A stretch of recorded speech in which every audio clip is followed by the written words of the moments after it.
Ya sebenarnya kan kalau kita bicara the ruling party yang paling ngotot pasti ya PDIP, karena kita tahu bahwa kalau kita lihat di RUU HIP itu kan jelas yang mau dimunculkan kembali kan konsepsi Bung Karno, pidato 1 Juni 1945 waktu sidang BPUPKI ya ujungnya. Nah, tapi kita tahu bahwa itu kan sebenarnya kan sejarah ya, catatan sejarah usul.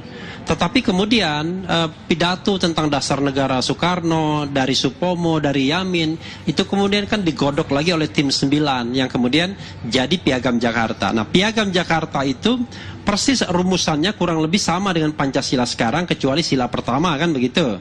Ketika kemudian Pancasila yang sudah digodok oleh tim 9 tersebut mau diterima sebagai preambul atau pembukaan Undang-Undang Dasar 45, muncul keberatan dari Indonesia Timur agar yang kewajiban untuk menjalankan syariat Islam bagi pemeluknya itu diganti kan dengan ketuhanan yang Maha Esa. Lalu jadilah Pancasila. Nah sebenarnya kalau saya mengatakan Pancasila itu sinkretisme ya, perpaduan dari olah pikir bapak dan ibu-ibu bangsa kita.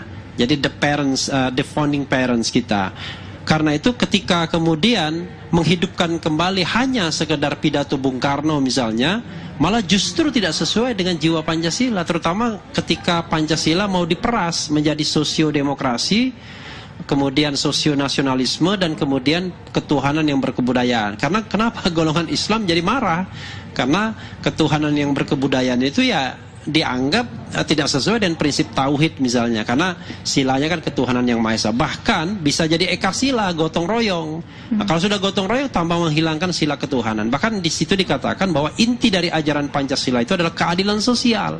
Nah, ini tambah saya kira membuat kemudian mereka yang berbasis Islam atau masa Islam ini tambah tidak senang. Nah, ini kan justru membuka luka lama pertarungan politik antara kelompok Islam dan nasionalisme yang menurut saya tidak penting, karena kita sudah mencapai konsensus itu pada tanggal 18 Agustus dan kemudian diberlakukan kembali pada tanggal 5 Juli 59. Kenapa mau diutak-atik lagi, dibuka lagi tanggal 1 Juni, tanggal 22 Juni dan lain sebagainya.